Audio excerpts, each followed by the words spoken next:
नभसंस्कार. बाळा, आजची गोष्ट आहे रामेश्वर ज्योतिर्लिंगाची. रावणाशी युद्ध करून श्रीरामाने विजय मिळवला.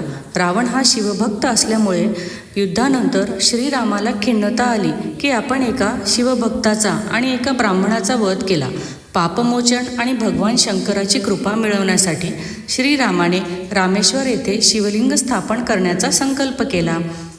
श्रीरामाने हनुमानाला सांगितले की उत्तर दिशेला जाऊन कैलासवरून शिवलिंग घेऊन ये. हनुमान गेले, पण वेळ लागत होता. तेवढ्यात माता सीताने वाळूमध्ये शिवलिंग तयार केले. श्रीरामाने त्या शिवलिंगाची विधिवत पूजा करून प्राणप्रतिष्ठा केली.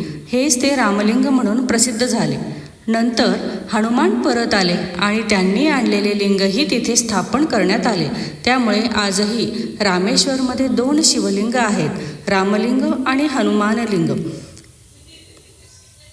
बाळा, ही कथा आपल्या मनात प्रायश्चिताची भावना, भक्तिभाव आणि निर्णय घेण्याची ताकद रुजवते. रामासारखे सत्यनिष्ठ, नम्र आणि देशभक्त विचार तुझ्या पण स्वभावात यावो.